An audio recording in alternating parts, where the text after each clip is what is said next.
आप लोगों का कमेंट आ रहा था कि सर साइंस के ऐसे क्वेश्चन बता दीजिए जो हमारे एग्जाम में बार बार रिपीट हो और हमारे भी एग्जाम में सेम टू सेम वैसा ही क्वेश्चन आ जाए। तो आप सबके कमेंट को पढ़ के और आज हम लेकर के आए हैं साइंस के 80 ऐसे क्वेश्चन जो आपके एग्जाम में बार बार रिपीट होते रहता है। तो चलिए आज के इस 80 क्वेश्चन को क्लियर करने का प्रयास करते हैं और वीडियो के स्टार्टिंग पॉइंट में आपको बता देता हूं, अगर आपका 80 में से मात्र 50 क्वेश्चन याद होगा ना तो समझ जाइए आपका एग्जाम में वहां 40 में 40 नंबर आ जाएगा। ये अंदाजा कैसे लगेगा, तो पूरा क्वेश्चन को पहले कंप्लीट तरीका से देखिएगा तब। तो पहला क्वेश्चन यहाँ पे देखिए पूछा जाएगा, 1 वोल्ट है ना बराबर होता है, वोल्ट किसके बराबर होता है, कूलम्ब प्रति जूल, जूल प्रति कूलम्ब, जूल प्रति एम्पियर या फिर एम्पियर प्रति जूल। इस टाइप के क्वेश्चन एग्जाम में बार बार रिपीट होते हैं, बट अगर आपने ध्यान नहीं दिया तो आपका 1 नंबर गायब हो जाएगा। तो 1 नंबर यहाँ से कंप्लीट कर लीजिए, 1 नंबर यहाँ से कंप्लीट कर लिए, क्योंकि 1 वोल्ट बराबर जो होता है ना, 1 वोल्ट बराबर होता है जूल प्रति कूलम्ब। ठीक है, जूल प्रति कूलम्ब होता है। इस टाइप से अगर क्वेश्चन आपसे पूछ देगा तो आप आसानी तरीका से जवाब देने का प्रयास कीजिएगा, ज्यादा आपको झंझट भी नहीं करना है और 1 का करेक्ट आंसर ऑप्शन भी बोल देना है। ठीक है, तो इस टाइप के क्वेश्चन बहुत पूछा जाता है भाई, अगर आप क्वेश्चन बैंक पढ़े होंगे ना तो आपको पता चल गया होगा। दूसरा क्वेश्चन, विद्युत आवेश के प्रवाह की दर को क्या कहते हैं, विद्युत धारा या फिर विद्युत वाहक बल या फिर विद्युत विभवांतर या फिर इनमें से कोई नहीं। विद्युत आवेश के प्रवाह को क्या बोला जाता है, ये तो आप पढ़े होंगे।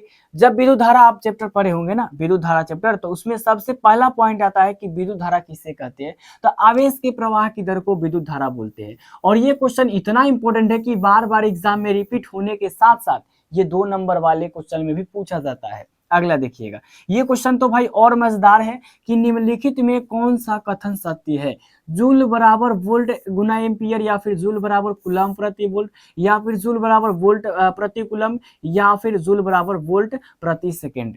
तो 3 का करेक्ट आंसर क्या बताइएगा, तो आप यही बताइएगा कि सर हम जानते हैं, हम क्या जानते हैं कि जूल बराबर होता है कूलम्ब और गुना का वोल्ट।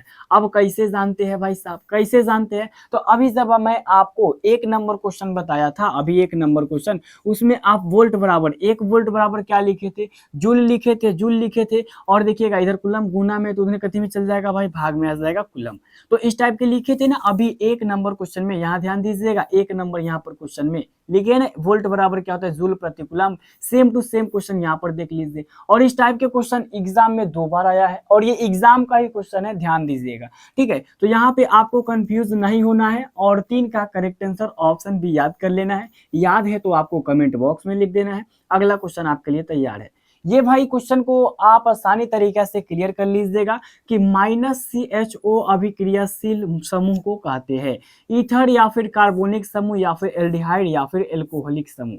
इस क्वेश्चन को आप आसानी तरीके से और सबसे पहले याद करने का प्रयास कीजिएगा, क्योंकि ये क्वेश्चन वैसा क्वेश्चन है जो आपके एग्जाम में डायरेक्ट आ जाएगा। ठीक है, तो क्या जवाब दीजिएगा, क्या जवाब दीजिएगा 4 का, तो आप याद कर लीजिएगा -CHO, ये एल्डिहाइड समूह है। क्या है, एल्डिहाइड समूह है। और जब आप क्लास 12th में जाइएगा तो इस टाइप के क्वेश्चन आपको देखने को मिलेंगे। ठीक है, अगला क्वेश्चन देखिएगा, एग्जाम में पूछेगा एथेनॉल को सांद्र H4 है ना के साथ गर्म करने पर निम्नलिखित में से कौन सी गैस बनती है, CH4, C2, CH4 या C4 या फिर C6। यहाँ पे एथेनॉल को जब सांद्र H4 के साथ हम गर्म करेंगे तो कौन सी गैस बनेगी। अगर आपको पता है तो ठीक है, ठीक है, पता है तो ठीक है, और नहीं पता है तो याद कर लीजिएगा C4। ठीक है, कार्बन बनेगा बट उसके 4 परमाणु होंगे। और इस टाइप का क्वेश्चन अगर आप नहीं भी क्लियर कीजिएगा ना तो आपका एग्जाम में 1 नंबर भी नहीं छूटेगा, क्योंकि इस क्वेश्चन को हम इसीलिए ऐड किया है क्योंकि देखिए एग्जाम का जो पैटर्न होता है ना, कभी लेवल बड़ा होता है, कभी छोटा होता है, तो सबको मिक्स करके आज लाया हूँ। ठीक है, 6 नंबर क्वेश्चन है कि जिंक निम्नलिखित में से किस धातु का प्रतीक है। अब देखो प्रतीक सबसे आसान क्वेश्चन पूछा जा रहा है। Hg मतलब जिंक होता है, आप कहिएगा नहीं। Zn मतलब होता है या फिर Fe या फिर Al मतलब नहीं, Fe मतलब नहीं, यानी कि यहाँ पे अगर करेक्ट आंसर की बात करें तो Zn हो जाएगा। जिंक जिसको जस्ता आप जानते हो ना, जस्ता, जस्ता, जेडेन, जिंक, ये सब क्या है भाई, जेडेन जो है ना जिंक धातु का संकेत है, ये याद कर लीजिएगा। और Hg क्या है, पारा का है, Fe लोहा का है, Ai क्या, Al क्या है, अल्युमिनियम का है, याद कर लीजिएगा। ठीक है, अगला देखिएगा, एग्जाम में ये पूछा जाएगा कि आवर्त सारणी के किसी आवर्त के तत्वों में कौन सा गुण जो होता है समान होता है, परमाणु भार, परमाणु आयतन, संयोजकता इलेक्ट्रॉन या फिर कक्षों की संख्या।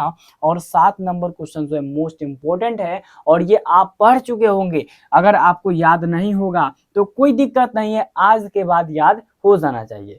कहा जा रहा है कि आवर्त सारणी मतलब कि कोई भी आवर्त सारणी के आवर्त में तत्वों की संख्या होती है ना, जो कक्षों की संख्या होती है। ठीक है, क्या होता है भाई, क्या समान रहता है, क्या चीज समान रहता है, कौन सा गुण समान रहता है, कक्षों की संख्या, याद कर लीजिएगा। और एक चीज यहाँ से बनता है, आवर्त सारणी, आधुनिक आवर्त सारणी में कितने आवर्त है, 7 गो आवर्त है। वर्ग कितने हैं, 18 को। ये 2 क्वेश्चन मेरे तरफ से याद कर लीजिए, मेरे तरफ से याद कर लीजिए, आपके एग्जाम में देखिएगा, देखने को मिल जाएंगे। अगला क्वेश्चन का जवाब देने के लिए तैयार हो जाइए। अभिक्रिया CaO calcium oxide plus H2 किस प्रकार की अभिक्रिया है, वियोजन है, संयोजन है, योगशील है या फिर प्रतिस्थापन है। ये तो आपको अंदाज से देखने पे पता चल गया होगा कि यहाँ पे कौन सी अभिक्रिया है।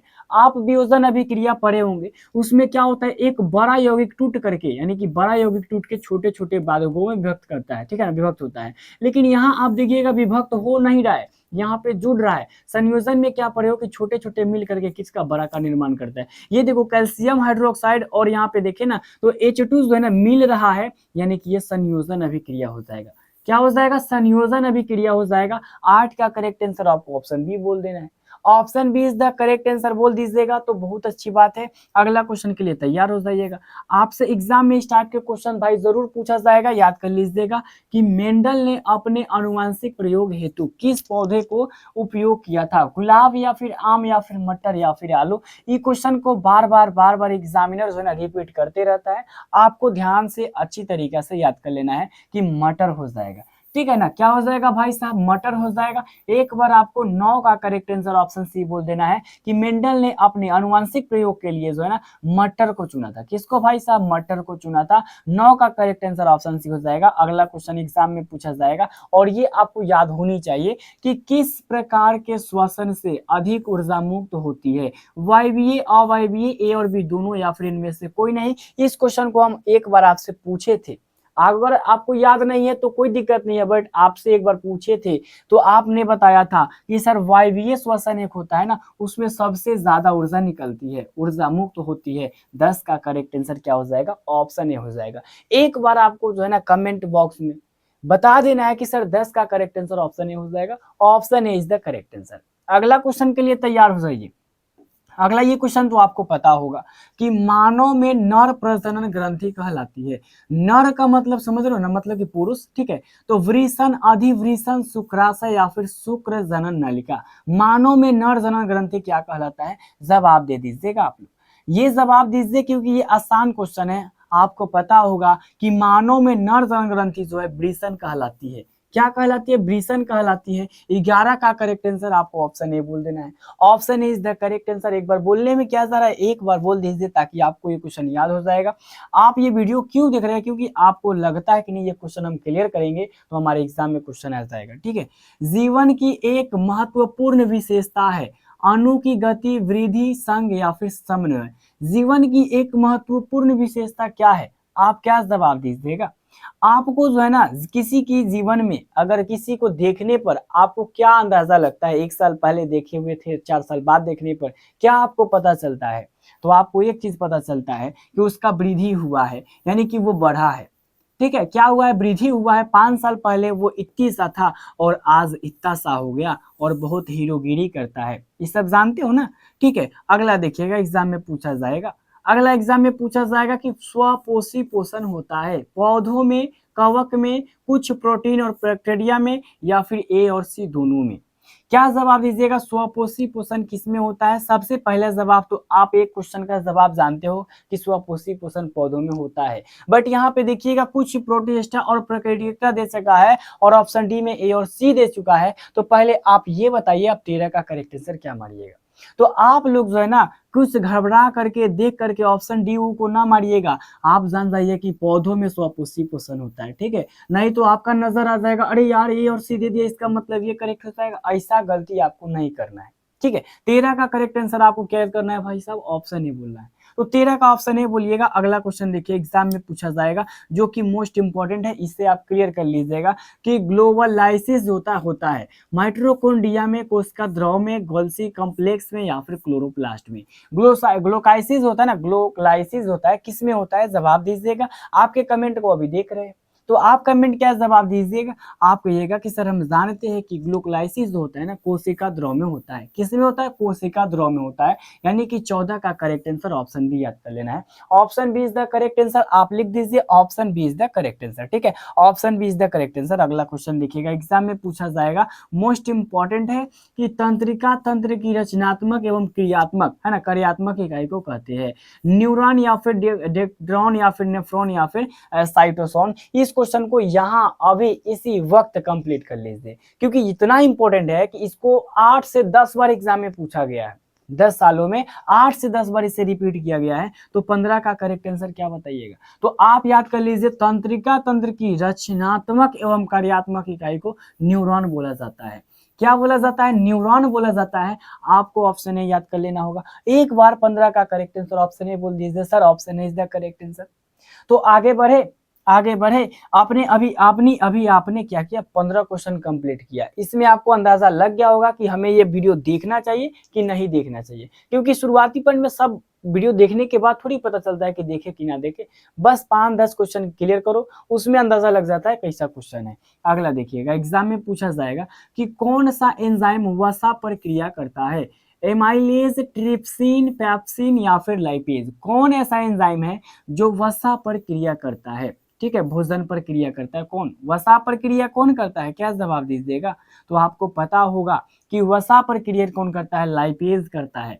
कौन सा एंजाइम वसा पर क्रिया करता है, तो लाइपेज करता है। आपको 16 का करेक्ट आंसर ऑप्शन डी याद कर लेना होगा। याद नहीं था अभी याद कर लीजिए, याद होगा तो बहुत अच्छी बात है, 1 नंबर आपके एग्जाम में मिल गया क्योंकि क्वेश्चन आएगा, ठीक है। अगला क्वेश्चन देखिएगा एग्जाम में इस टाइप के भी क्वेश्चन पूछे जाते हैं कि आवर्त सारणी के प्रथम आवर्त में तत्वों की संख्या बता दीजिए, 2, 8, 18 या फिर 32।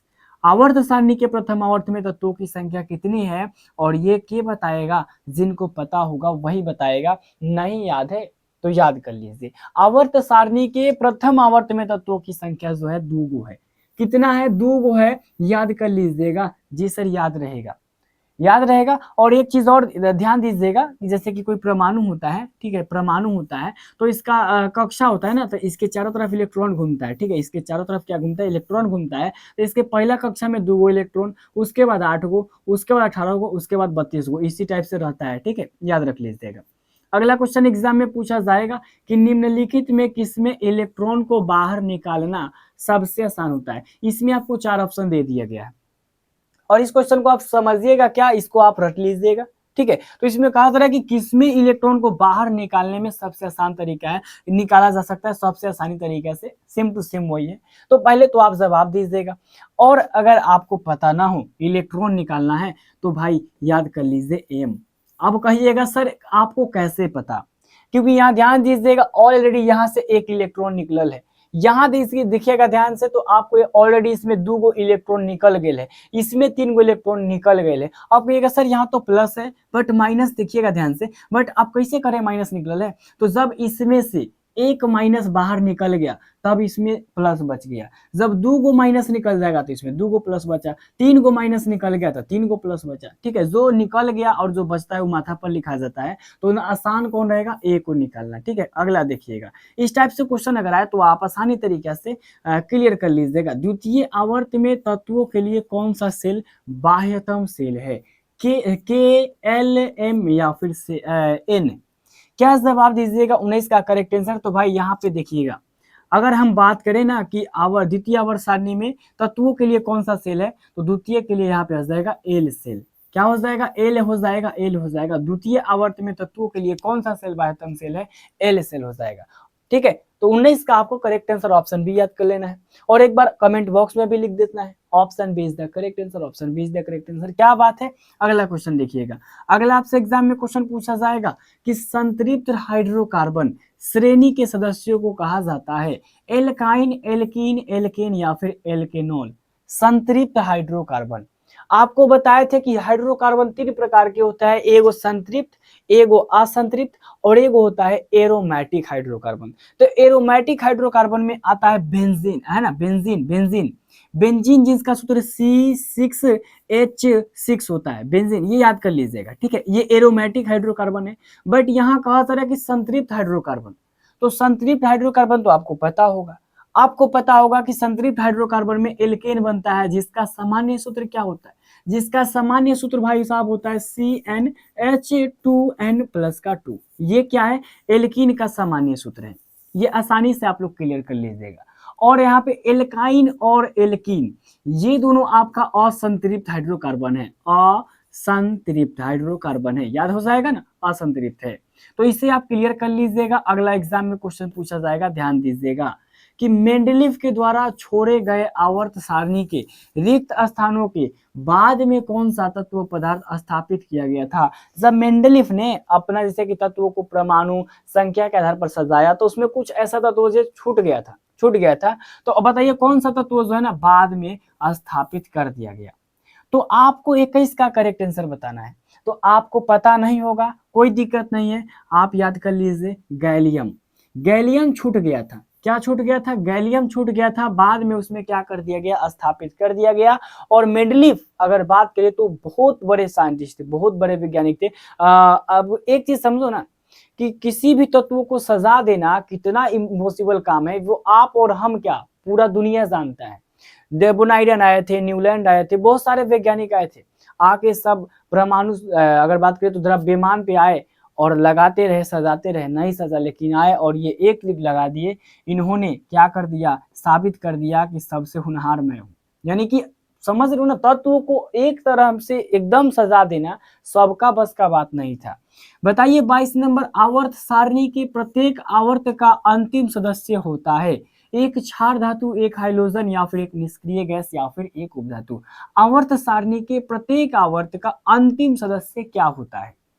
आप एक चीज याद कर लीजिएगा, जब आप लोग प्रेडिक्टेबल देखे होइएगा ना, आवर्तन प्रेडिक्टेबल, तो उसमें क्या रहता है, इधर लास्ट में, इस लास्ट में जहां पे होता है निष्क्रिय गैस, हीलियम, नियोन, आर्गन, जेनॉन, इस टाइप के होता है ना, इस टाइप के सब होता है ना तत्व, तो वो सब निष्क्रिय होता है। निष्क्रिय मतलब बुझते हो, निष्क्रिय मतलब वो किसी से अभिक्रिया नहीं करता है।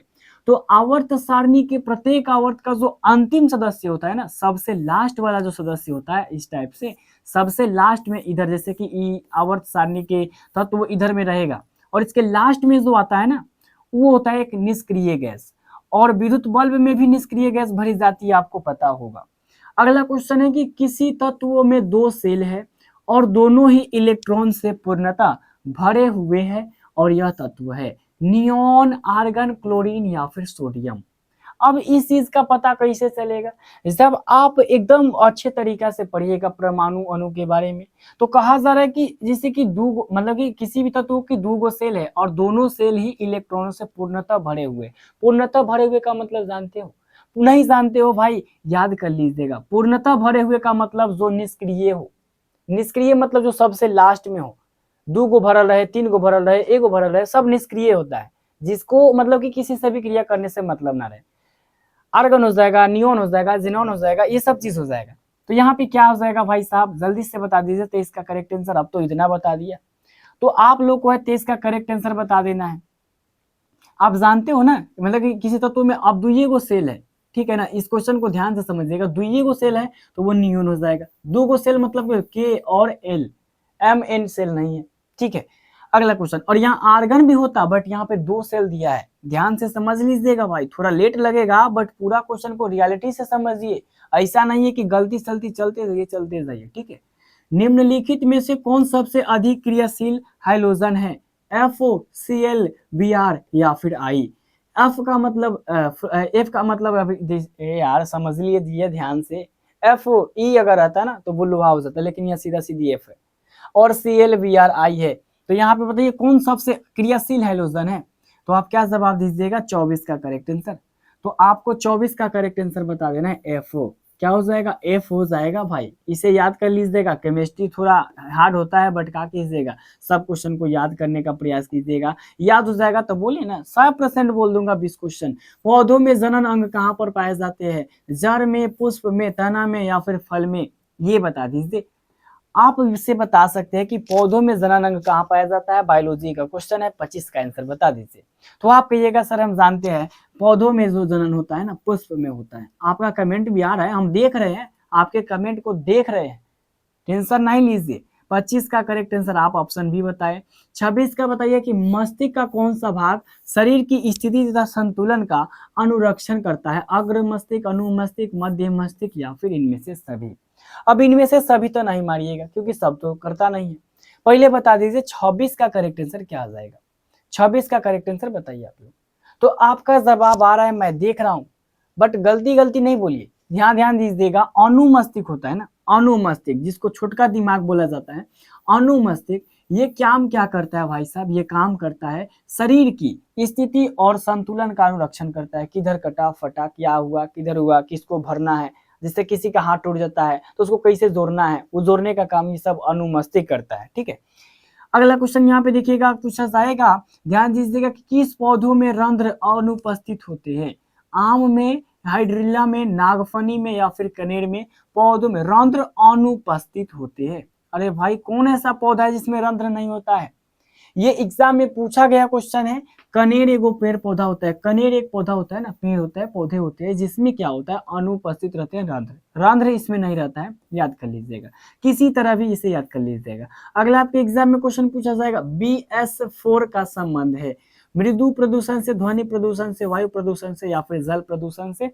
आप इस क्वेश्चन को याद कर लीजिए यही इसी वक्त। जब देख रहे हो तो भाई याद होनी चाहिए ना। क्यों हम 1 घंटा 2 घंटा 3 घंटा बर्बाद करें? बर्बाद नहीं होने दूंगा, पहले याद कर लीजिए वायु प्रदूषण। अगला क्वेश्चन बनता है एग्जाम में, कहा जाएगा रक्त में ऑक्सीजन का वह कौन करता है? वसा, हार्मोन, हीमोग्लोबिन या फिर कार्बोहाइड्रेट? आपको इसका आंसर पता होगा। 29 का जवाब दे करके बताइए भाई साहब, सभी लोग जो है ना 29 का करेक्ट आंसर बताइए।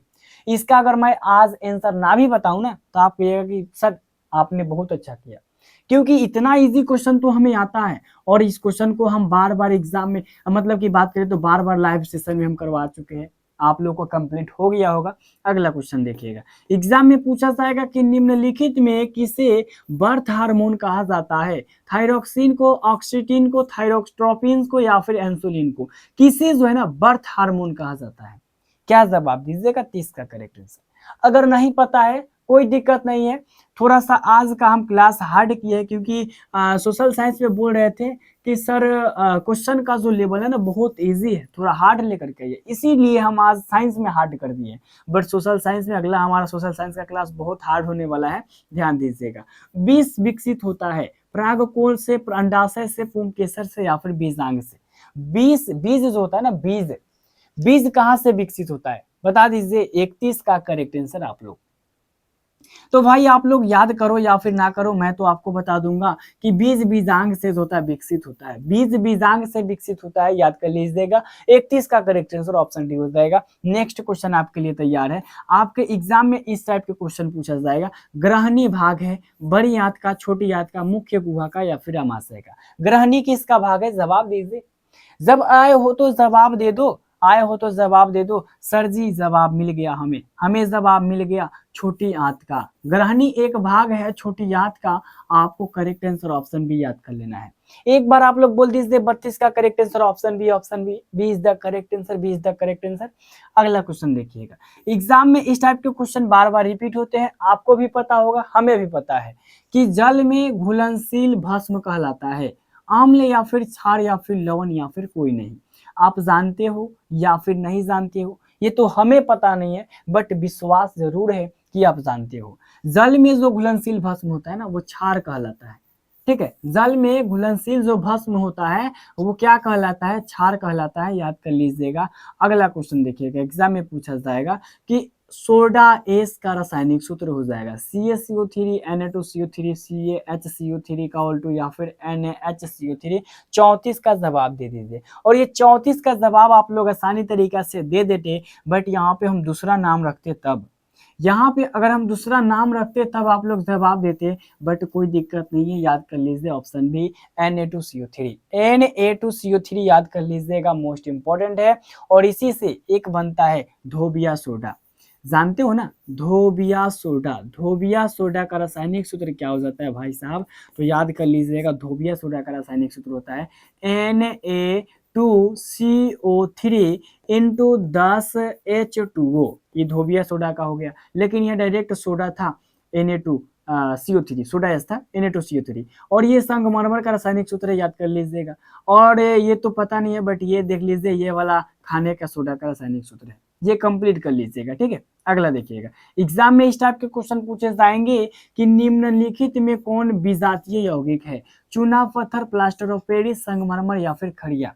विजातीय यौगिक इसमें कौन आपको दिख रहा है, आपको पता है तो बता दीजिए, नहीं पता है तो कोई दिक्कत नहीं, हम बता देंगे। तो यहाँ पे अगर आपसे एग्जाम में पूछा जाएगा कि विजातीय यौगिक का नाम बता दीजिए, विजातीय यौगिक बता दीजिए, तो प्लास्टर ऑफ पेरिस हो जाएगा। क्या हो जाएगा, प्लास्टर ऑफ पेरिस हो जाएगा। करेक्ट आंसर याद कर लेना है option B. Option B is the correct answer, plaster of Paris. अभी हमने आपको कितना क्वेश्चन बताया, 35 क्वेश्चन बताया। अगला क्वेश्चन देखिएगा, एग्जाम में पूछा जाएगा कि संगमरमर का रासायनिक सूत्र क्या होता है। अगर आप अच्छी तरीके से क्लास को क्लियर कर रहे हो ना, तो आपको पता चल गया होगा कि संगमरमर का रासायनिक सूत्र CaCO3 होता है। कैल्शियम कार्बोनेट होता है। 36 का करेक्ट आंसर। अब मेरे लिए एक बार ए बोल दीजिए, ए का लाइन लगा दीजिए एक बार, 36 का करेक्ट आंसर। तब तक मैं वेट करके देखता हूँ कितने सारे बच्चे जो है ना 36 का करेक्ट आंसर ऑप्शन ए बोलते हैं। चलिए भाई साहब, अगला क्वेश्चन एग्जाम में पूछा जाएगा, देखिएगा पूछा जाएगा कि निम्नांकित में कौन सजातीय अम्ल है, मेथनोइक अम्ल, सल्फ्यूरिक अम्ल, एथनोइक अम्ल या फिर इनमें से कोई नहीं।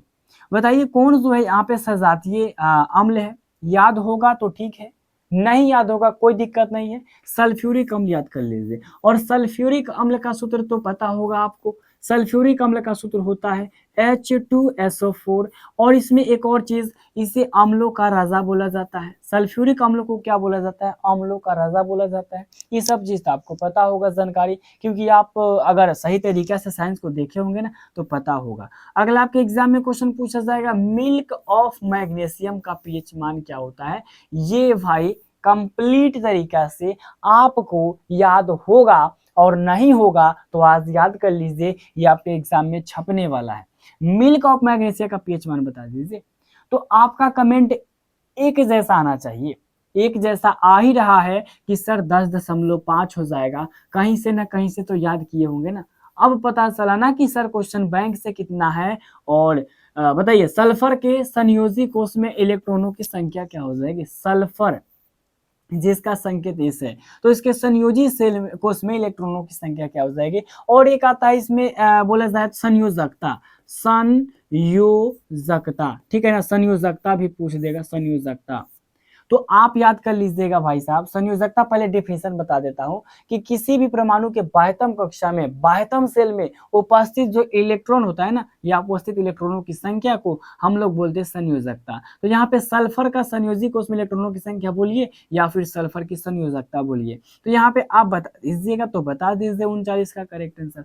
और नहीं पता है तो क्या कीजिएगा भाई, नहीं पता है तो कोई दिक्कत नहीं, पहले याद कर लीजिए 6 हो जाएगा। सल्फर की जो संयोजी मतलब कि कोष में इलेक्ट्रॉनों की संख्या 6 हो जाएगा। और आपको ई कैसे निकाला जाता है, तो इसको निकालने के लिए आपको परमाणु संख्या याद होना चाहिए, ठीक है। परमाणु संख्या से निकल जाता है आसानी तरीके से। निम्नलिखित तत्वों में किसकी आयनन ऊर्जा अधिक होता है, आयनन ऊर्जा किसकी अधिक होता है। अब ये क्वेश्चन तो इंपॉर्टेंट है, बट आपको याद नहीं होगा, कोई दिक्कत नहीं है। इसमें आपको करेक्ट आंसर 40 का याद कर लेना है, ऑप्शन बी फ्लोरीन। एफ क्या हो जाएगा, फ्लोरीन। अभी आपको उसमें पता है ना कि एफ ई रहेगा तो लोहा बोलिएगा, और लेकिन एफ रहेगा तो फ्लोरीन बोलिएगा, अभी पता है ना। तो सबसे अधिक आयनन ऊर्जा मतलब की अधिकता होती है फ्लोरीन की, ठीक है, याद कर लीजिएगा। और सबसे ज्यादा इलेक्ट्रॉन बंधुता, सबसे ज्यादा इलेक्ट्रॉन बंधुता क्लोरीन की होती है, ठीक है। सबसे ज्यादा इलेक्ट्रॉन बंधुता क्लोरीन की होती है, और सबसे ज्यादा आयनन ऊर्जा किसका होता है, फ्लोरीन की। अगला क्वेश्चन एग्जाम में पूछा जाएगा। और इस क्वेश्चन को बताने से पहले एक चीज आपको पूछता हूँ, अभी हमने टोटल मतलब कि 50% क्वेश्चन को क्लियर कर लिया, 40 क्वेश्चन को कंप्लीट कर लिया। अगर इसमें से आपका, ईमानदारी से एक बात बताता हूँ ना, 40 क्वेश्चन में से अगर आपका इसमें से 20 से लेकर के 28 तक इतना क्वेश्चन कंप्लीट है ना, तो आपको साइंस में टेंशन नहीं लेना है, ठीक है ना। साइंस में टेंशन लेना ही नहीं है, क्योंकि साइंस में अगर आपका इतना कंप्लीट होगा तो हम कंप्लीट तरीका से कह देते हैं आपका एग्जाम में भाई साहब 75 से लेकर के और अगर बात करें 89 के बीच में आपका अंक रहेगा। 90 तक तो नहीं जाएगा, बट 75 और 89 के बीच में, क्योंकि ई वाला क्वेश्चन वही कंप्लीट करेगा जिसको भाई साहब क्या, जिसको सब्जेक्टिव याद होगा। तो सब्जेक्टिव जिसको याद होगा तब ना इतना भारी भारी क्वेश्चन सबको याद होगा। बट अगर याद नहीं है तो याद कर लीजिए, ठीक है, बात मान लीजिए, याद कर लीजिए।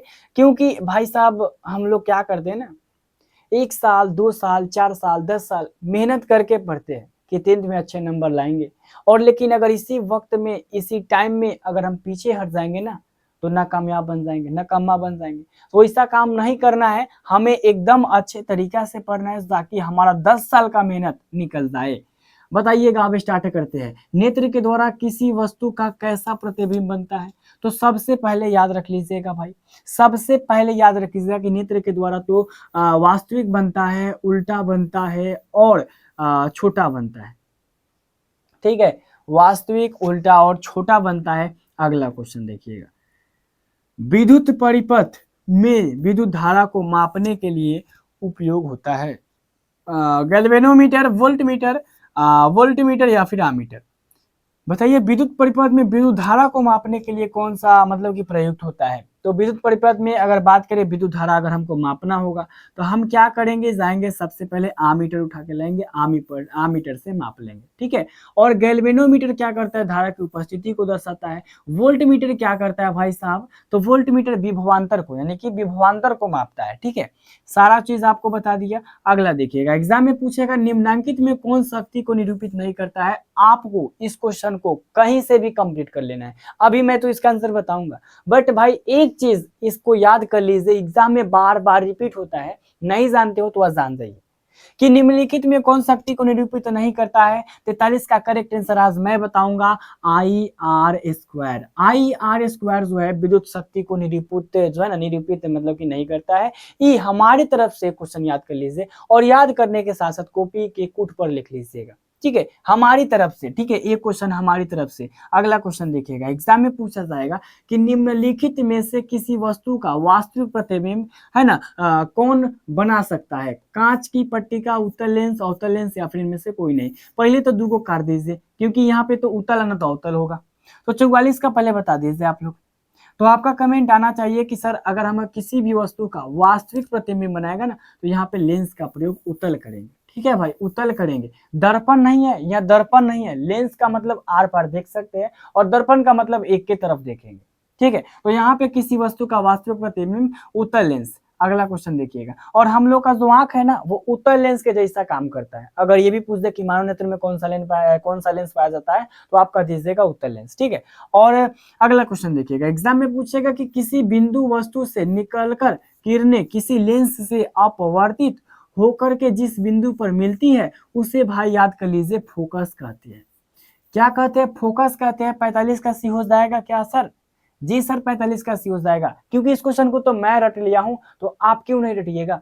आप रट लीजिएगा कि किसी भी वस्तु से निकलकर, यानी कि किसी बिंदु वस्तु से निकल करके किरणें लेंस से आवर्तित होकर के जिस बिंदु पर मिलती है, जिस पर प्रतिबिंब बनता है, उसे फोकस कहते हैं। फोकस पर प्रतिबिंब बनता है। भाई अगला क्वेश्चन देखिएगा, पूछा जाता है एग्जाम में बार बार कि फोटोग्राफी कैमरा का अभिदृश्यक होता है। आ गया ना भाई, आ गया ना मजेदार क्वेश्चन, फोटोग्राफी कैमरा का अभिदृश्यक। दूसरा क्वेश्चन मेरे तरफ से नोट कर लो भाई, तब न जाइएगा एग्जाम में तो मेरा नाम लीजिएगा। दूसरा क्वेश्चन याद कर लीजिएगा, फोटोग्राफी कैमरा का जो अभिदृश्यक होता है वो उत्तल लेंस होता है। उत्तल लेंस का बना होता है भाई। 46 का आपको करेक्ट आंसर ऑप्शन सी याद कर लेना है, उत्तल लेंस का बना होता है। अगला क्वेश्चन देखिएगा, एग्जाम में अगला क्वेश्चन आपसे पूछा जाएगा कि किसी शब्दकोश में पाए जाने वाले छोटे अक्षरों को पढ़ते समय आप निम्न में से कौन सा लेंस पसंद करेंगे? 50 सेंटीमीटर फोकस दूरी का एक अवतल लेंस, 50 सेंटीमीटर फोकस दूरी का उत्तल लेंस, 5 सेंटीमीटर का एक अवतल लेंस, या फिर 5 सेंटीमीटर का एक उत्तल लेंस। 47 का करेक्ट आंसर का बताइएगा। तो अगर इसमें 25 सेंटीमीटर तो पहले तो दे लेना ही है। तो यहाँ ध्यान दीजिएगा, अगर हमको किसी भी शब्दकोश में पाए जाने वाले छोटे अक्षरों को पढ़ते समय हम क्या करेंगे, 50 सेंटीमीटर फोकस दूरी का एक हम क्या करेंगे भाई साहब, अवतल लेंस का प्रयोग करेंगे, क्योंकि इसमें बड़ा सा प्रतिबिंब बनेगा, बड़ा प्रतिबिंब बनेगा अवतल में। ये बात समझ में आई?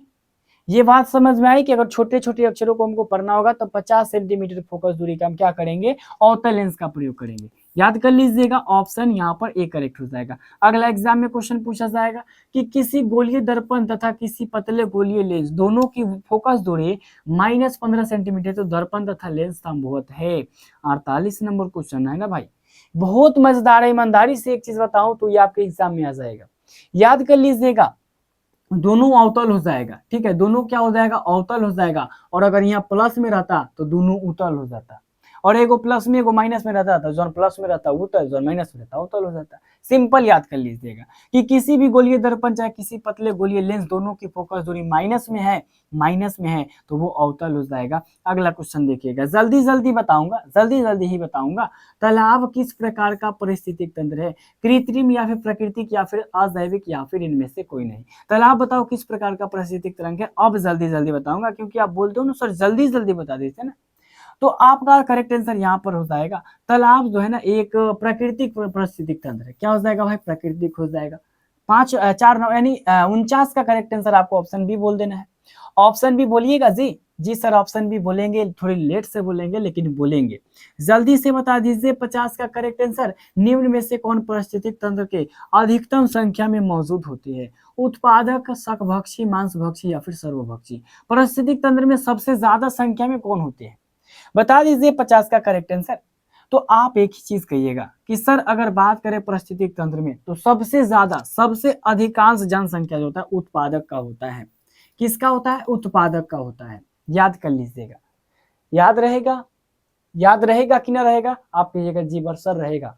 याद कर लीजिए सबसे ज्यादा उत्पादक हो जाएगा। अगला देखिएगा, यहाँ आपसे क्वेश्चन पूछा जाएगा, जीवों की उत्पत्ति के पहले पृथ्वी पर निम्नलिखित में से क्या नहीं था, इसमें तो ऑप्शन ही नहीं दिया है। अगला देखिएगा, यहाँ पे पूछा जाएगा कि भारत में उत्पादित प्रत्यावर्ती विद्युत धारा की आवृत्ति कितना होता है। अब ई वाला क्वेश्चन आप पहले कंप्लीट कीजिए और आपके एग्जाम में आ जाएगा, ये लिख लीजिए, ठीक है, 50 हर्ट्ज लिख लीजिए। 50 हर्ट्ज होता है, 50 हर्ट्ज, यानी भारत में उत्पादित प्रत्यावर्ती विद्युत धारा की जो आवृत्ति होती है 50 हर्ट्ज होती है। 52 का करेक्ट आंसर ऑप्शन डी याद कर लेना है। अगला क्वेश्चन देखिएगा, नरौरा नाभिकीय विद्युत संयंत्र किस राज्य में स्थित है, राजस्थान, गुजरात, महाराष्ट्र या फिर उत्तर प्रदेश। 54 का करेक्ट आंसर आप एक बार हमें बता दीजिए।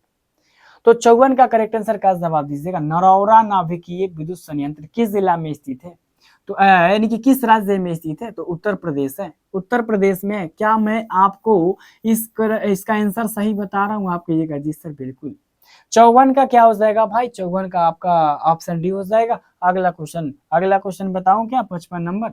55 नंबर आपके एग्जाम में पूछा जाएगा, स्पेक्ट्रम प्राप्त करने के लिए किसका उपयोग होता है, अवतल दर्पण का, उत्तल दर्पण का, प्रिज्म का या फिर कांच की सिल्ली का। अगर हमें स्पेक्ट्रम प्राप्त करना होगा ना तो सबसे पहले हम प्रिज्म का प्रयोग करेंगे, प्रिज्म का हम उपयोग करके स्पेक्ट्रम प्राप्त कर लेंगे। प्रिज्म क्या होता है, दो पारदर्शी सतहों से बना पारदर्शक माध्यम क्या होता है ना, प्रिज्म होता है। प्रिज्म इस प्रकार से होता है, इसमें प्रकाश भेजा जाता है, ठीक है। तो यहाँ पे आप क्या करिएगा भाई साहब, यहाँ पे आपको करेक्ट आंसर ऑप्शन सी याद कर लेना है, option C is the correct answer. अगला आपके एग्जाम में क्वेश्चन पूछा जाएगा कि उत्तल लेंस के द्वारा आवर्धित काल्पनिक प्रतिबिंब तब बनता है जब वस्तु रहती है। अब उत्तल लेंस के द्वारा आवर्धित काल्पनिक प्रतिबिंब कब कैसा बनता है, कहाँ बनता है, ये सब देखिए। अगर हम आपको रियलिटी बताऊं ना तो ये चीज अगर आपको हम बता भी देंगे ना आज इसी वक्त, कल भूल जाइएगा। तो कोशिश ये कीजिएगा कि इस टाइप का क्वेश्चन हम याद ही ना करें, क्योंकि हम जानते हैं ना कि साइंस में अगर मान के चलिए सबसे ज्यादा ध्यान दे देंगे तो हमारा उस सब्जेक्ट कमजोर पड़ जाएगा, इसमें देंगे तो वो कमजोर पड़ जाएगा। लेकिन सबको साथ लेकर के चलना है और आसानी क्वेश्चन को याद करना है, ठीक है। अगर आप कहिएगा ना, अगर आप कहिएगा कि नहीं सर हम तो याद करेंगे, करेक्ट आंसर बता दीजिए, तो ये फोकस और लेंस के बीच में रखा जाना चाहिए, ठीक है, फोकस और लेंस के बीच में। जो याद कीजिएगा याद कर लीजिएगा, नहीं याद कीजिएगा तो कोई दिक्कत नहीं है। पराग कोश में होते हैं, परागकण होते हैं। पराग कोश में क्या होते हैं, परागकण होते हैं। 57 का करेक्ट आंसर ऑप्शन सी याद कर लेना है। एक बार आप बोल दीजिए सर 57 का करेक्ट आंसर ऑप्शन सी हो जाएगा। Option C is the correct answer, option C is the correct answer. अगला क्वेश्चन देखिएगा, एग्जाम में पूछा जाएगा कि पारिस्थितिक तंत्र में ऊर्जा का स्रोत है वर्षा जल, सूर्य प्रकाश, वायु या फिर मिट्टी। पारिस्थितिक तंत्र में ऊर्जा का स्रोत क्या होता है? क्या जवाब दीजिएगा 58 का करेक्ट आंसर? ऊर्जा का स्रोत क्या है?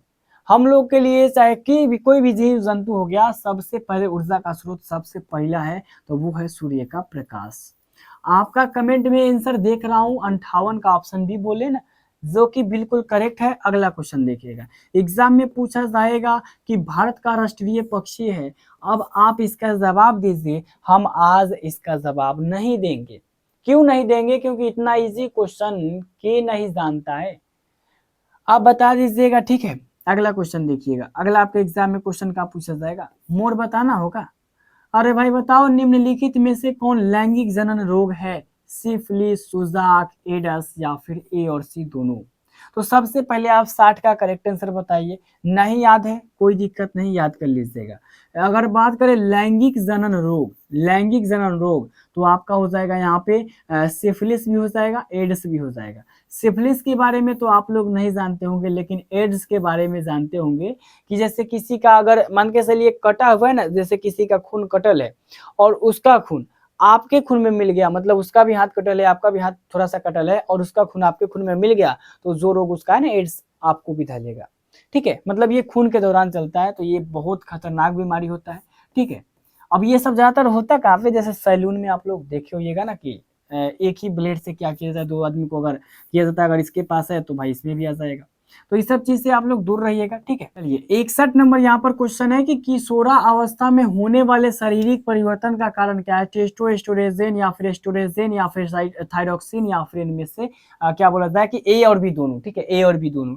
तो किशोरावस्था में होने वाले शारीरिक परिवर्तन का अगर आपसे कारण पूछे तो भाई बोल दीजिएगा ए और बी दोनों, यानी कि टेस्टोस्टेरोन भी होता है, एस्ट्रोजन भी होता है। 61 का करेक्ट आंसर याद कर लीजिए ऑप्शन डी। अगला आपसे एग्जाम में 62 नंबर क्वेश्चन पूछेगा कि वृक्क यानी गुद्दे का आकार होता है गोलाकार, आयताकार, सेम के बीज का आकार या फिर इनमें से कोई नहीं। इसका करेक्ट आंसर आपको पता होगा, ये पता होगा हम 100% कह सकते हैं, क्योंकि यहाँ अगर बात करें 62 का करेक्ट आंसर तो ऑप्शन सी हो जाएगा। ठीक है, अगला देखिएगा, अगला आपके एग्जाम में क्वेश्चन पूछा जाएगा कि परिपक्वता की अवधि को क्या कहते हैं? भाई परिपक्वता की अवधि को क्या बोला जाता है? 63 का आप लोग भाई जल्दी से करेक्ट आंसर बता दीजिए। तो आपका करेक्ट आंसर आ रहा है, हम इधर भी देखें इधर भी देखें, तो 63 का आपका कमेंट आ रहा है कि सर यहाँ पर अगर बात करें तो परिपक्वता की अवधि को यौवनारंभ कहते हैं, यौन आरंभ कहते हैं, यौन आरंभ कहते हैं। अगला क्वेश्चन देखिएगा, एग्जाम में पूछा जाएगा ओजोन परत का ह्रास मुख्यतः किसके द्वारा होता है? प्रदूषण, पीड़नकरी, सीएफसी या फिर मीथेन। इस क्वेश्चन को तो हम खोजने में हमको बहुत मेहनत लगा है भाई, और हमारी मेहनत को जाने मत दीजिएगा। सीएफसी क्लोरोफ्लोरोकार्बन, क्लोरोफ्लोरोकार्बन एक होता है क्लोरोफ्लोरोकार्बन, जिससे क्या होता है ओजोन परत, जिसका आणविक सूत्र O3 है, इसका क्षय हो रहा है, ये नष्ट हो रहा है, और जब ये नष्ट हो जाएगा उस दिन दुनिया पूरा खत्म हो जाएगा। कैसे? क्योंकि पराबैंगनी किरणें, यूवी अल्ट्रावायलेट किरणें एक होता है जो सूर्य से आता है, और अगर किसी भी इंसान पर अगर पड़े ना तो त्वचा रोग से हो जाएगा। ठीक है, अगला देखिएगा, फटाफट जल्दी जल्दी कर लीजिए, 10-12 क्वेश्चन और है। निम्नलिखित में कौन सा मात्रक वोल्ट के बराबर है? अब बताइए कौन सा जो मात्रक है ना वाट के बराबर है। तो 1 वाट क्या होता है भाई साहब? आप लोग पढ़े होंगे कि 1 वाट बराबर होता है जूल प्रति सेकेंड। क्या होता है? जूल प्रति सेकेंड होता है। 65 का आप लोग क्या जवाब दीजिएगा? जूल प्रति सेकेंड। जूल प्रति सेकेंड ऐसे नहीं लिखा जाता है, ये आप जान जाइए, जूल प्रति सेकेंड इस टाइप से लिखा जाता है। 65 का ऑप्शन ही याद कर लेना है। और यही फर्क तो मैं आपको बताना चाहता हूँ कि सभी चीज को ध्यान में रखते हुए बताइए। ऑप्शन बी, अभी आपने ऑप्शन बी इसका जैसे बताया ना, वैसा ही आपको इधर भी कंफ्यूज हो जाएगा, तो कंफ्यूज नहीं होना है। विद्युत हीटर के तार की कुंडली बनी होती है, इसका करेक्ट आंसर आपको पता होगा। हम आपको बार बार बताते रहते हैं कि विद्युत हीटर की जो कुंडली होती है वो अगर बात करें तो नाइक्रोम की बनी होती है, और बल्ब का जो फिलामेंट होता है वो टंगस्टन का होता है। आपको हम बताते रहते हैं क्योंकि मोस्ट इंपॉर्टेंट है और ये एग्जाम में रिपीट होते रहता है। अगला क्वेश्चन देखिएगा, एग्जाम में पूछा जाएगा कि किसी परिपथ का वह गुण जो विद्युत ऊर्जा को ऊष्मा में बदल देता है उसे क्या बोला जाता है। अब बताइए, किसी भी परिपथ का वह गुण जो विद्युत ऊर्जा को क्या करता है, एनर्जी को मतलब कि एनर्जी, इलेक्ट्रिकल एनर्जी को ऊष्मा में बदल देता है, कौन, उसे क्या कहा जाता है। 67 का जवाब दे दीजिए आप लोग। तो आप कहिएगा कि सर हम जानते हैं कि तार और गर्म हो जाता है वो प्रतिरोध के कारण। किसके कारण भाई साहब, प्रतिरोध के कारण। 67 का आपको करेक्ट आंसर ऑप्शन ए याद कर लेना है, option A is the correct answer, option A is the correct answer. अगला क्वेश्चन देखिएगा, एग्जाम में पूछा जाएगा कि एक विद्युत सेल से धारा प्राप्त करने पर इसके सिरों के बीच विभवांतर का मान होता है। तो कोई भी सेल का मतलब बैटरी, बैटरी से जब हम धारा लेंगे तो इसके सिरों के बीच विभवांतर का मान क्या होता है। तो इसके सिरों के बीच जो विभवांतर का मान होता है ना भाई, याद कर लीजिए, वो विद्युत वाहक बल से कम होता है। ठीक है, विद्युत वाहक बल से क्या होता है, कम होता है। और विद्युत वाहक बल किसे कहते हैं, क्या होता है, ये आप एक सब्जेक्टिव के लिए जाकर के पढ़ लीजिएगा। ठीक है, मन करेगा तो, ना मन करेगा तो कोई दिक्कत नहीं ये, लेकिन 12th के बात करें तो बार बार 12th में रिपीट होते रहता है विद्युत वाहक बल क्या है। ठीक है, सुनना है तो सुन लीजिए, नहीं सुनना है कोई दिक्कत नहीं। अनवीकरणीय ऊर्जा स्रोत है। अब बताइए, ये सोशल साइंस में भी आता है, आपका साइंस में भी आता है। हम आपको 2-4 दिन पहले कह चुके हैं कि आप इससे याद कर लीजिएगा, नवीकरणीय अनवीकरणीय। ठीक है, तो यहाँ पे अनवीकरणीय, अनवीकरणीय यहाँ पे बताना है। तो अनवीकरणीय क्या जवाब दीजिएगा, जो क्वेश्चन पूछने लायक है वो हम रुक करके आपसे पूछना हो। क्या जवाब हो जाएगा, 69 का करेक्ट आंसर क्या जवाब दीजिएगा आप लोग। अनवीकरणीय ऊर्जा स्रोत क्या हो जाएगा भाई साहब, 69 का आपका कमेंट आ रहा है कि सर जी यहाँ पर कोयला हो जाएगा, कोयला हो जाएगा अनवीकरणीय, क्योंकि एक बार खत्म होगा तो लाखों करोड़ों वर्ष लग जाएगा। ठीक है, अगला क्वेश्चन देखिएगा, एग्जाम में पूछा जाएगा कि तरंगदैर्घ्य को सामान्यतः व्यक्त किया जाता है। मतलब कि अगर बात करें तरंगदैर्घ्य को किसमें व्यक्त किया जाता है, पहले आप बताइए तो हम आपको बताएंगे। तो देखिए, अगर बात करें ना तरंगदैर्घ्य को तो हमेशा एंगस्ट्रम में, एंगस्ट्रम जानते हो ना, एंगस्ट्रम में व्यक्त किया जाता है, लेकिन यहाँ पे एंगस्ट्रम नहीं है तो इनमें से कोई नहीं। तरंगदैर्घ्य को एंगस्ट्रम से व्यक्त किया जाता है। अगला क्वेश्चन देखिएगा, एग्जाम में पूछा जाएगा कि किसी चालक तार से प्रवाहित विद्युत धारा में गतिशील कण क्या होता है। अब कोई भी जैसे चालक तार है तो उसमें करंट पास होता है, प्रवाहित होता है, तो उसमें जो गतिशील कण होता है वो कौन होता है, कौन जो होता है चलता है। आप कहिएगा कि सर उसमें इलेक्ट्रॉन चलता है। इलेक्ट्रॉन के गति के कारण क्या होता है, विद्युत धारा का प्रवाह। और अधातु जिसे जानते हो ना, उसमें इलेक्ट्रॉन चलवे नहीं करता है, जिस कारण से क्या होता है, करंट पास नहीं होता है। अगला क्वेश्चन पूछा जाएगा कि 12 वोल्ट विभवांतर के दो बिंदुओं के बीच 2 कूलम आवेश को ले जाने में किया गया कार्य कितना हो जाएगा।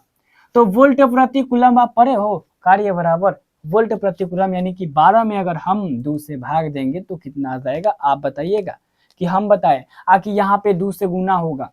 देखो भाई, यहाँ पे फाइनल तरीका एक चीज बता रहा हूँ, इस क्वेश्चन को बनाने से पहले आपको एक फॉर्मूला याद होनी चाहिए। क्या याद होनी चाहिए कि कार्य बराबर क्या होता है, कार्य कैसे मतलब जूल होता है, ये जानते हो ना।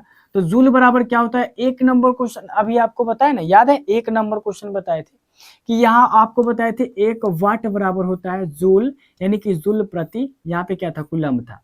लेकिन यहाँ पे क्या किया गया, कार्य कितना हो जाएगा भाई साहब। तो यहाँ पे जूल इधर रहेगा और ये इधर चला जाएगा, यानी कि वाट गुना यहाँ पे सी हो जाएगा। तो वाट यहाँ पे देखिएगा 12 वोल्ट है, 12 गुना का यहाँ पे सी के मान 2 है, 12 गुना का 24 हो जाएगा, 24 जूल हो जाएगा। ठीक है, अब गुना करना है कि भाग करना है, उस फॉर्मूला से आपको पता चलेगा। अभी सामने आपको बताया भाग कर दीजिए, तो ठीक है, तो फॉर्मूला के अकॉर्डिंग हमको चलना पड़ता है। ठीक है, अगर फॉर्मूला याद है तो ठीक है, नहीं याद है तो इतना भारी क्वेश्चन याद करने की जरूरत नहीं है। ओजोन का आण्विक सूत्र क्या हो जाएगा, चलिए O2 O3 या फिर O4, ओजोन का आण्विक सूत्र बता दीजिए। आपका कमेंट क्या आ जाएगा भाई साहब, 73 का करेक्ट आंसर बता दीजिए। सर 73 का करेक्ट आंसर ऑप्शन सी आ जाएगा, ऑप्शन सी आ जाएगा, ऑप्शन सी आ जाएगा। चलिए भाई, याद तो है, याद तो है, जो बताता हूं कम से कम याद तो है। पीएच का कौन सा मान क्षारक विलयन को निरूपित करता है। इसमें आंख बंद करके भी अगर हम बोल देंगे ना तो यहाँ पे हो जाएगा ऑप्शन सी। कैसे पहचान लिए सर, क्योंकि जानते हैं क्षार का पीएच मान 7 से ज्यादा होता है, अम्ल का पीएच मान 7 से कम होता है, 7 रहेगा तो ना क्षार ना हो, अम्ल उदासीन। तो हमने ये ऑप्शन सी टिक किया। क्या हमने करेक्ट किया, जी सर बिल्कुल किया। जल के एक अणु में हाइड्रोजन एवं ऑक्सीजन के परमाणुओं की संख्या का अनुपात अब भाई 75 का करेक्ट आंसर आप बताओगे कि हम बताए? 75 का करेक्ट आंसर आप बताओगे कि हम बताए? तो आप कहिएगा सर आप ही बता दीजिए। तो याद कर लीजिएगा 2:1 होता है। क्या अनुपात 1 होता है? 2:1 यानी जल और मतलब कि जल के अणु में हाइड्रोजन एवं ऑक्सीजन के परमाणुओं की संख्या का अनुपात 2:1 होता है। मतलब हाइड्रोजन उसमें कई होता है? 2 होता है और ऑक्सीजन 1 होता है। जल में ही तो पता होगा आपको। और एक चीज, हाँ, एक बार एग्जाम में पूछा था 2018 या फिर 19 में कि H2O किसका मतलब कि रासायनिक सूत्र है, किसका सूत्र है? तो जल का पता है ना, ये पूछा था। लेकिन अब 2026 में इतना इजी थोड़ी पूछेगा। निम्नलिखित संकेतों के द्वारा व्यक्त तत्वों में कौन सा धातु है? धातु यहाँ पे देख लीजिए। पोटेशियम जानते हो? पोटेशियम हो गया, सोडियम हो गया, लिथियम हो गया, ये सब धातु है। याद कर लीजिएगा। जी सर बिल्कुल याद हो जाएगा। 2 4 6 गो, 2 गो और क्वेश्चन है, देखिएगा भले 4 गो और क्वेश्चन है। कहा जा रहा है कि अम्लीय ऑक्साइड के विलयन का पीएच मान क्या होता है? आंख बंद करके बता दूंगा, यहाँ पर डी। अभी आपने देखा ना, ये एग्जाम के पैटर्न का ही भाई क्वेश्चन है, एग्जाम में पूछा हुआ क्वेश्चन है, एक साल में 2 बार पूछ दिया अम्ल और क्षार से। देखो दोनों क्वेश्चन है ये, तो याद कर लीजिएगा। अगला क्वेश्चन आपसे एग्जाम में पूछा जाएगा, सबसे कठोर प्राकृतिक पदार्थ का जवाब दीजिएगा आप लोग। इसका करेक्ट आंसर हमको बताना पड़ेगा, इसका करेक्ट आंसर बताना पड़ेगा, नहीं बताना पड़ेगा यानी कि हीरा हो जाएगा। यहाँ पे अगला क्वेश्चन देखिएगा, सिल्वर आयोडाइड का रंग कैसा होता है? आपको उस दिन बताए थे, आपको उस दिन बताए थे। बताइए भाई साहब, सिल्वर आयोडाइड का रंग कैसा होता है? 7 9 का आंसर बता दीजिए। 69 क्या जवाब दीजिएगा आप लोग? ये कमेंट बॉक्स में बता दीजिएगा, क्योंकि उस दिन आपको बताया था सिल्वर आयोडाइड का। सिल्वर आयोडाइड नहीं जी, उस दिन सिल्वर क्लोराइड का बताए थे आपको। अभी याद पड़ा भाई, अभी याद पड़ गया।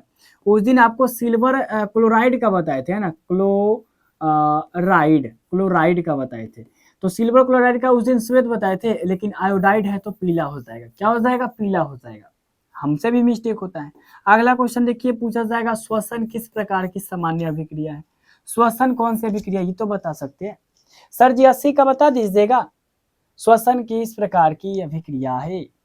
80 का आप लोग कमेंट में आंसर बता दीजिएगा, और नहीं अगर कहिएगा तो हम बता देंगे। तो इसमें उष्मा का शोषण, यानी कि उष्मा क्या होता है, उसमें हम लोग श्वसन के में क्या करते हैं? ऑक्सीजन को ग्रहण करते हैं ना, उष्मा क्षेपी, यानी उष्मा उसमें आता है। ठीक है, याद कर लीजिएगा। बात बाकी और अगर बात करें तो इसमें तो है ही नहीं है। ठीक है, याद कर लीजिएगा। 80 का करेक्ट आंसर ऑप्शन बी।